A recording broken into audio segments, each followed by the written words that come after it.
Hello and welcome to the summary of Chase's Org Thingy Season 2 Survivor Hades. I did a summary video for Season 1 Survivor New Zealand, which, yeah, there is a stark difference in locations between New Zealand and Hell, but we went further down. We went from the land down under to literally down under. Um, so if you haven't seen that video, I highly recommend going and watching it. Actually, you know what? I'm not going to spoil it. You'll have to watch it for yourself to see what happens. But this is going to be a recap video of Season 2, and one thing that I want to point out beforehand is we had a twist from the start of the season. It is called the Outpost. So, every once in a while, this didn't happen in every episode, but every once in a while, each tribe would elect one person to go to the Outpost. Those two people would then have a duel for a chance at an advantage. But it would be a 50-50 chance of advantage versus disadvantage. And they knew that going into the duel. And it was up to them if they could share it or not, or if they wanted to share it or not. Um, some people got good things, some people didn't get as good of things. I'll go over the highlights of those, but I may not mention it every single time it happened. I'm just going to do a recap episode by episode. So without further ado, let's head into episode 1.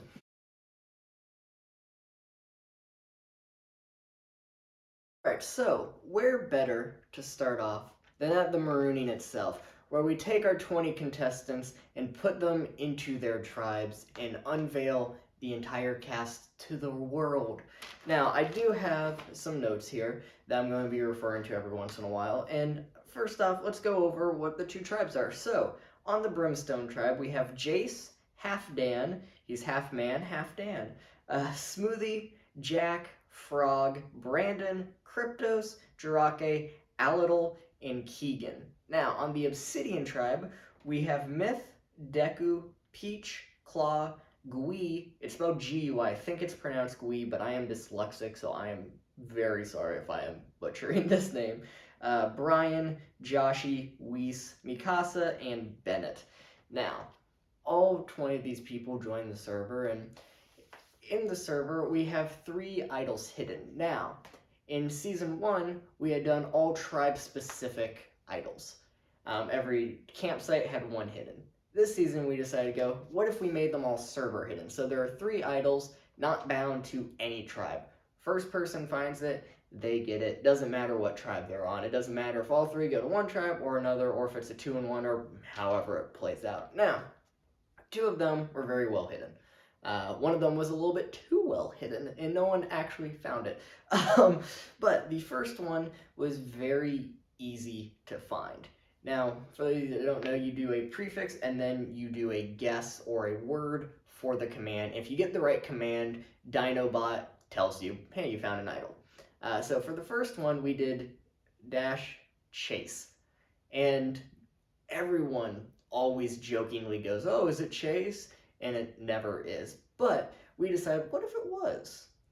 So what we did is, if you did the chase command, you would get a clue to the idol. And this clue said, if you do this command, chase 1, 2, 3, 4, 5, in a public chat, you can get the idol. But you have to do it publicly. Now, once they do the command, Dinobot is going to give the message, congratulations, you found an idol, in this chat, but you're allowed to delete it right afterwards. So no one has to know it was you, but you had to put that message in, so it's a big risk, but it's also a big reward. Now, a few people did find this. A few people didn't do it. A few people did it after it had been found, and it said our idol's already been found. But one man found this idol before anybody else, and his name is Brandon. Now, Brandon did it in a public chat. He did it in his tribe chat, where only his tribe could see it. You could also do it in the advertisements chat, where everyone could see it. But why risk that? So, he gets the idol, but Alidal sees him grab the idol. And Alidal immediately DMs him. It's like, hey, I saw that you grabbed the idol. I want to let you know that I know this so that you will trust me. So he went to Brandon thinking that it would build trust. This immediately made Brandon go, I have to get this dude out. I have to get Alidal out of here right now, right here, right now. So, before the challenge ends, by the way, so challenge is still going on. You have 24 hours to finish your challenge. And this is all happening within 2, 3, 4 hours of the season starting. So, Brandon creates a group chat and goes, hey, Alidal has the idol. And Jace goes, well, how do you know he has the idol? You know, like, did you see it? And he goes, no. But my dad works for Discord. And he hacked into the server and looked in his confessionals, and he sees that Alidal has the idol. Now, this was a lie. I don't think I have to tell you that was a lie. But the problem is, as a production team, we can't cover lies for people. You know, if someone's go, hey, that's true, we can't say yes or no. But if someone goes, hey, this happened and this is cheating, then we kind of have to act on it. So if somebody is claiming to have hacked into the server, and everyone from that alliance chat, Jace and Halfdan mainly, comes to production is like, hey, Brandon's cheating. Well, he obviously isn't. That is a lie. So we just have to kind of go, yeah, no, I guess, yeah. That is exactly what Brandon said. So we actually had to tell Brandon, hey, we can't cover you for this lie. We can't just say that, yeah, this happened, oh well. So he deleted all of the messages and then came up with another lie after having a full conversation about it and went, oh, wait, no, never mind, I was just kidding, I saw him take it. But meanwhile, while this happens, on the other tribe, the second idol gets found on the Obsidian tribe. Now, this is found by Claw, and Claw and Peach are actually searching for the idol together. So before the challenge even ends, 24 hours is up. Both idols have been found, and both idols are in circulation. There's one idol still hidden out there, but it never gets found. So after all of this happens, Brimstone ends up losing. Brandon was on the Brimstone tribe. And, well, everyone kind of targeted Brandon. But they decided that they wanted to split the votes between Brandon and Keegan. Keegan was being pretty inactive, and they knew that Brandon had an idol, so it wouldn't be out of the realm of possibility for him to play it. Well, Brandon never did play the idol. So, in a 6-3-1 vote, 6 votes Brandon, 3 votes Keegan, and 1 vote for Alidal. Wonder who that was. Brandon gets voted out and gets voted out with an idol. However, in this season, same as season 1, because we liked it, you can will your idol to somebody else if you still have it. So Brandon got voted out with an idol, but the idol stays in play and he can give it to anybody else. And he decides to give it to Halfdan. So Halfdan now has an idol that he didn't have to work for.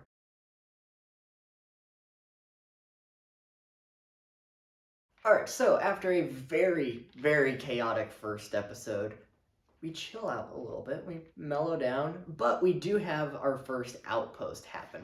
So, going from the Obsidian tribe is Brian, and going from Brimstone is Kryptos.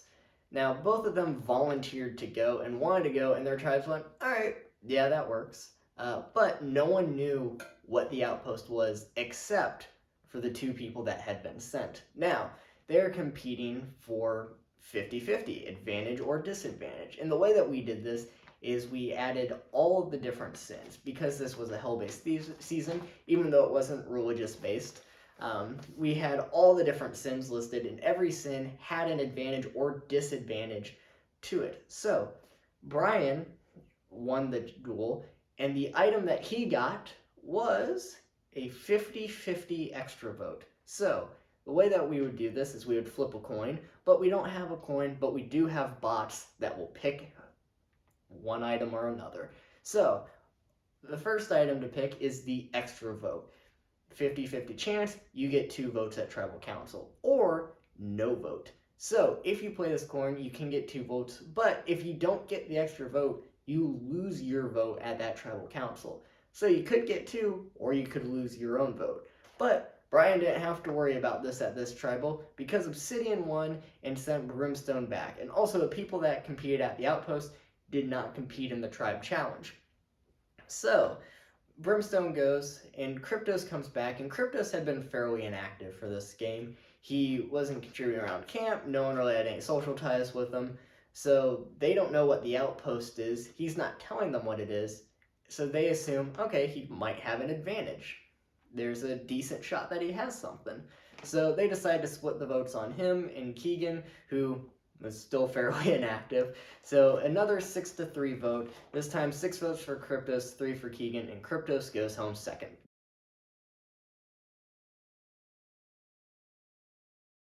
So we come on to episode 3, where we have another outpost. This time Bennett is sent from the Obsidian tribe and Smoothie is sent from the Brimstone tribe. Now both of these people are very active players, and this was a very good duel. However, Bennett ended up winning in the end, and he chose treachery as his sin. He wanted treachery, and in the sense of treachery, he got moved to the other tribe.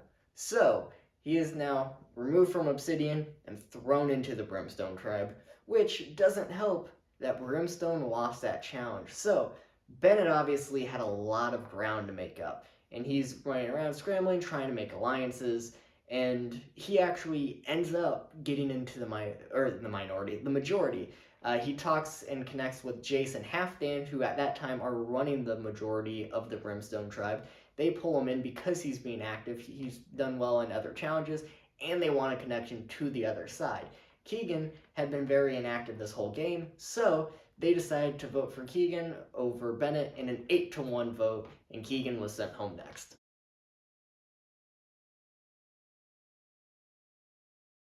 So, following this, there's no outpost. We go, all right, we get it. We'll chill on the outpost for a little bit.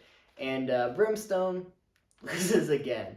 The cursed Brimstone tribe loses 4 straight in a row, but a big part of their loss was due to Jirake, who got the lowest score and dragged their average down so far that they lost by a few points. So, naturally, Jirake becomes the target. He gets voted out 7-1. 7 Jirake, 1 for Bennett.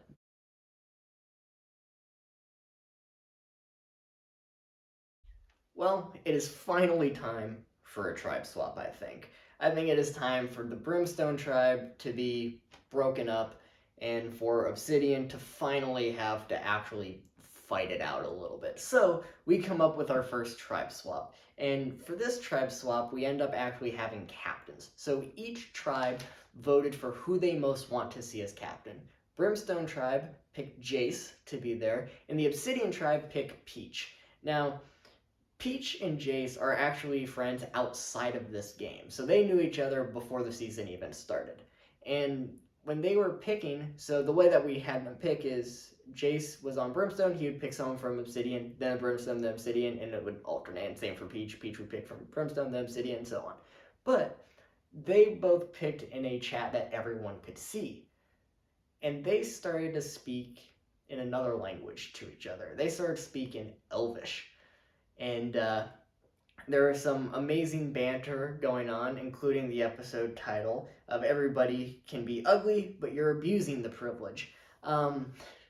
But one of the things that happened is Peach doesn't trust Claw. Claw had told her about the idol, and she does not trust him at all. So she tells Jace to be aware that Claw has an idol, that there's an idol in play in Claw. And when the pick is done, the new Brimstone tribe, headed by Jace, has Alidal, Frog, and Smoothie from the Brimstone tribe, and Brian, Joshi, Mikasa, and Myth. So it's a 4-4 split. On the Obsidian tribe, that's headed by Peach, you have Deku, Gui, Whis, and Claw. And then you have Bennett, who's kind of been on both sides, and then you have Jack. So Jack is left alone on the Obsidian tribe because Obsidian had so many numbers, and they used one of the picks from the Brimstone tribe on Bennett. So Deku and Brian end up going to the outpost and battling it out. Deku wins, and he earns a block a vote. So he can just tell someone you're not voting. It's not a steal a vote, but he stops them from voting. Then, this will be a shocker to you. Brimstone loses again. So, Jack in the one minority is safe, no one has to lose, but the 4-4 split is there's the stalemate there. But Brian actually goes over to the Brimstone side and goes, hey, look, I don't have any close ties. I went to the outpost and no one wanted to work with me because I went there. People were sketched out that I was there. So I want to go on your tribe. I want to flip over and make this a 5-3. Well, Myth saw that Brian was jumping and went over to them as well and was like, hey, he's jumping, I'm jumping. I'm not staying in this minority. I'm going to be smart and get myself out of the way, dodge that bullet before it comes at me. So Myth and Brian flip. They go over to the Brimstone side. It is now a 6-2, and the person that ends up getting voted out is Mikasa. Mikasa gets 6 votes. Frog gets 2 votes.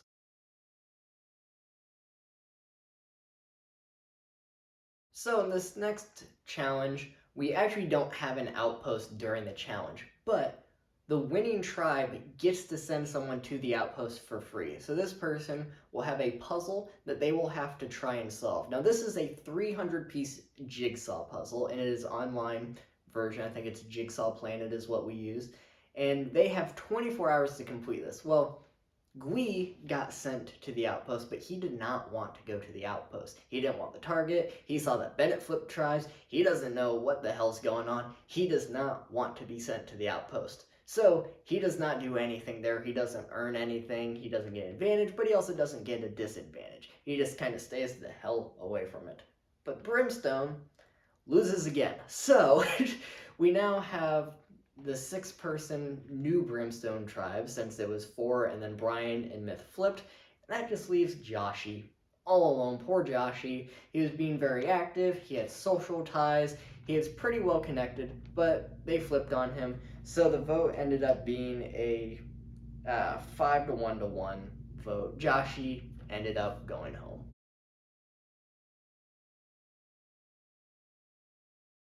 So our next episode comes, and once again, no one is sent to the outpost. No winning tribe sends someone to the outpost. We just don't worry about the outpost.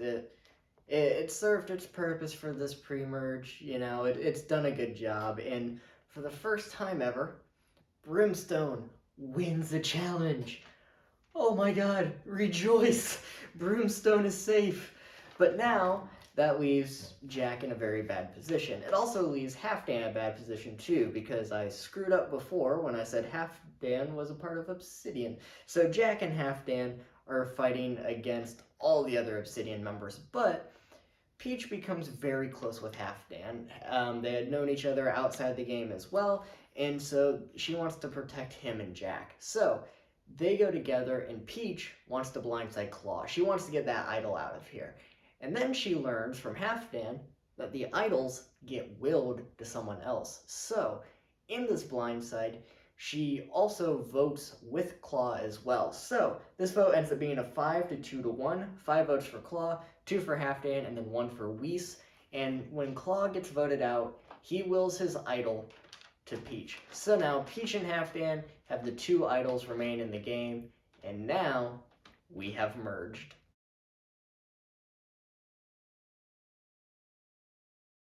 So it is now the merge time, and unfortunately merge does not start off on a good note. Smoothie had a lot of IRL stuff going on and family issues and had to walk from the game for personal reasons. So rip to Smoothie, we hope to see you back. I hope everything's going well, even though it's been a year now. I still hope everything is going well. Anyways, that brings us to the next challenge, and this challenge is a little something called sacrifices. So easy sacrifice early on might be change your Discord profile picture, change your Discord name, change your status. But then we also have some challenges that are lose your vote for this round, abstain from the next challenge, and it becomes a game of chicken almost. And Bennett ends up winning, but Brian goes really far as well and gets 2nd place. And both of them agreed to lose their vote, and in losing their vote, it gets sent to another person randomly. So Frog and Deku end up being the 2 people that get their votes. Now, Jace and Peach both realize that they're in a position of power, and they combine their alliances and combine their forces, and they decide to go after some of the more inactive players and some of the people that might start to fight against the majority. So they pick up the minority, they split the votes between Brian and Weiss because Brian had been to the outpost and they didn't know what he had.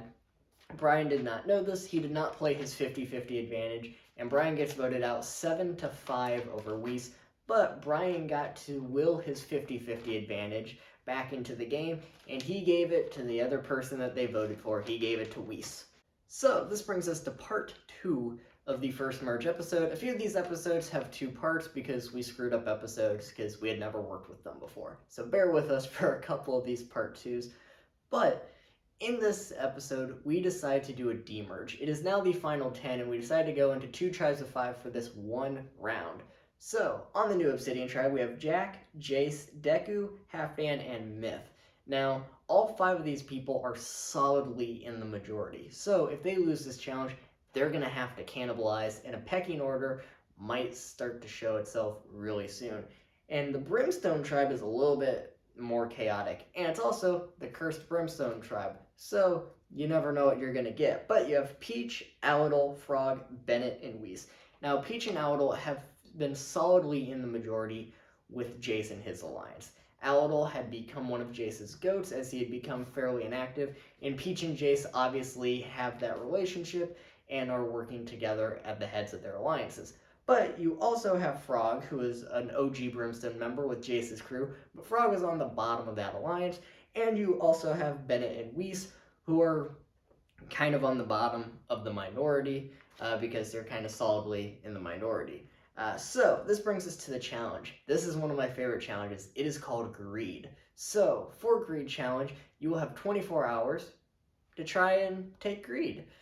If you take it, you are safe. You have individual immunity, but your tribe goes to tribal council. So you're screwing other people. So socially, this is a horrible move. But if you're on the bottom and you're going home regardless, you might as well buy yourself an extra round. But Peach is looking over at the other tribe. She has seen 5 of her allies not wanting them to have to cannibalize. She's looking down at her group, and she knows that she's the only person on the solid majority. So if the other 4 people see that she's in power and they aren't, they might vote her out. So she decides to take Greed and take this immunity necklace. Now, she also decides that she wants to build some bridges with the old Obsidian people if she wants to flip over in Bennett and Weiss. So she goes to work on them as Aladol and Frog are now left on the bottom and left to hang.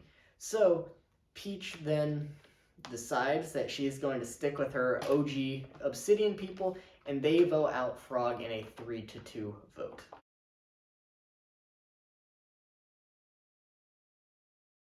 So we have now demerged, and before we remerge again, Peach had a few antics up her sleeve. So players are allowed to hide fake idols, and they are allowed to ask production to hide them in commands. However, production cannot help them with those commands. Like, we can make the command for them, but once the command goes up, if somebody finds and goes, production, is this an idol? We can't give them an answer. So we cannot help them with the lie, and we also cannot hide them in any channels in any way. So what Peach did is she hit a command and told Aladol about it. Aladol then goes to that command and does it. It leads to a puzzle. Now, Peach had made a fake account with my username on it that had a puzzle that had a final command. So send in a screenshot of that puzzle, then do that command, and that will give you a fake idol. So Aladol finds this fake idol, thinking it's real, and then we remerge. Now, Aladol had asked us if it was real, and we never gave him an answer. So that fulfills our side of the deal. We hit stuff, but we didn't say anything, and this was a rule for all of the seasons if anybody wanted to try and do it. So, come to this merge, Bennett and Jack start to have a fight. So Bennett had won the immunity necklace at that challenge. He had saved himself, he was on the bottom, and he needed it.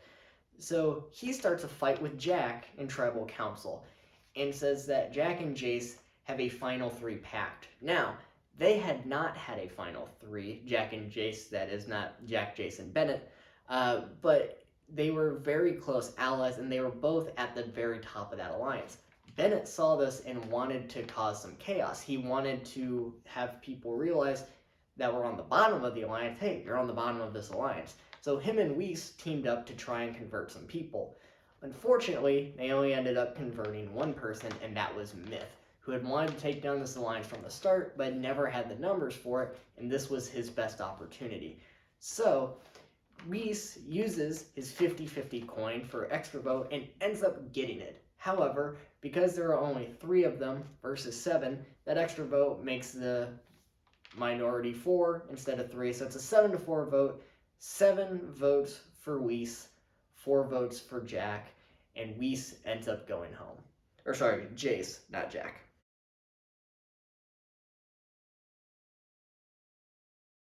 So, this next challenge that we have is the Survivor auction. This is the first time that we ran the Survivor auction. We didn't have it in Season 1, but I will read to you the items and then who ended up buying them. Now, the way the Survivor auction works is you will have a bunch of different items listed out. Some of them are covered, some of them aren't, and then you will bid in your confessional how many coins you want to do out of 100. So our first item was the immunity necklace. This was not covered, everyone knew what it was, and Peach ended up winning this necklace, so Peach is safe from tribal council. Item number 2 was a covered item, but that slip up was probably a Freudian slip because this was an actual idol. So Jack ended up bidding on it, and Jack ended up winning it. So we have 3 idols in play. One is in Jack's possession now, one is in Peach's, and one is in Half Dance. Now, item number 3 is covered as well, and it was a idol clue to that 3rd idol. This was found by Jace, or bought by Jace. He never found it. Item number 4 was a trip to the outpost. Now, this was not a covered item, so this person would end up going to the outpost, and they would not have a vote in tribal council, but they would also not get voted in tribal council. So they would leave and then have their 50-50 shot at advantage or disadvantage, and they were also given the same puzzle as Gui was. So Deku ends up winning this. Deku goes to the outpost, and Deku ends up winning safety from the outpost. So any advantages played against Deku that were gained from the outpost, so not idols, but things like the 50-50 vote, if that 50-50 vote had been for Deku, it would not have counted. So Deku is safe from all outpost items now. Item number 5 out of 6 was nothing. It was covered. Gui ends up winning nothing. And item number 6 was information in the game. This information was that it was a final 3 final tribal council, and there was no forced fire making, and Myth ended up winning this one. Now, we go to tribal, and the Jack and Bennett feud continues. They are yelling at each other in chat. Bennett is getting very angry, and Jack is calling himself a cowboy. So Jack is completely instigating this. He is trying to keep up this persona. He's trying to annoy him. He's trying to troll Bennett. Now, Jack had a reason for this. That reason is he knew he had already lost Bennett's vote. He knew that Bennett was not going to vote for him at all at the end and was never going to work with him. So if he can annoy Bennett in public, he can go to other people and say, look, the jury doesn't like me. You saw how Bennett is. You think Bennett's going to vote for me? So come towards the end of the game, people are going to be more incentivized to take Jack to the end instead of other people because they will think that the jury doesn't like him. When in reality, it's only one person that doesn't actually like Jack in the jury. Or at least that was the strategy behind it. So he continues to fight with Bennett. And then Myth also wants to shake some things up. As I said before, Myth had been trying to break into this majority alliance. He had been trying to break them down. He knows he's at the bottom of it, and he wants to break it apart. So instead of voting with the minority, he decides to throw a rogue vote where no one knows who did it, and he votes for Half Dan. So he throws his vote wild to the wind, hoping to cause some chaos, hoping that Half Dan sees it, has an anxiety attack, and then goes off on everyone else, doesn't get trust, or loses trust between people, and whether that means that he's the next vote or that he goes and works with Myth and brings whatever close allies he has, but that still makes a crack in the majority. That still creates that rift, and that gives Myth a chance to get into it. So the vote ends up being a 5 to 1. 5 votes for Bennett, 2 votes for Jace, and then 1 vote for Halfdan, which is for Myth. And Bennett ends up going home into the jury where he can continue to hate Jack.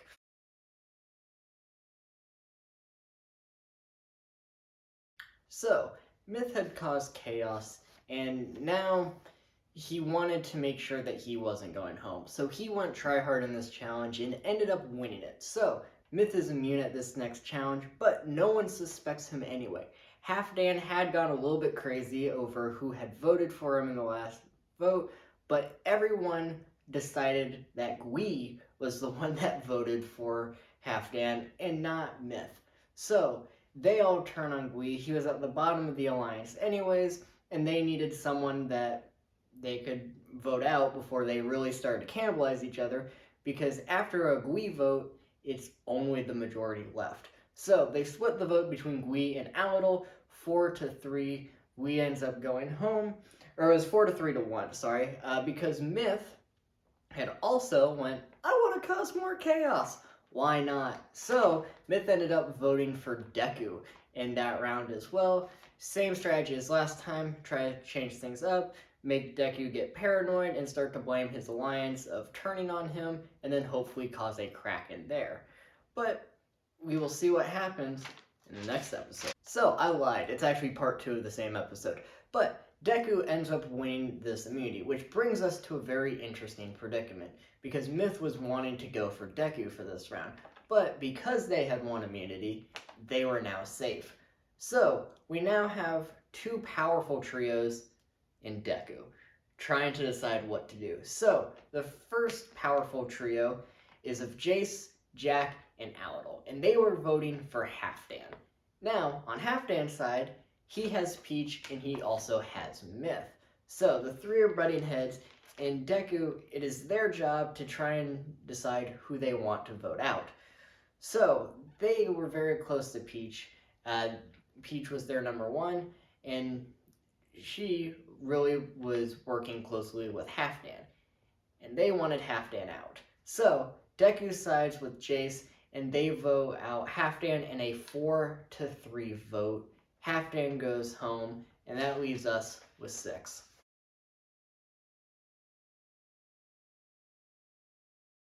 So, right after Halfdan gets voted out, he wills his idol to Peach. So Peach now has 2 idols, both of them willed to her, and the other idol is in Jack's hand.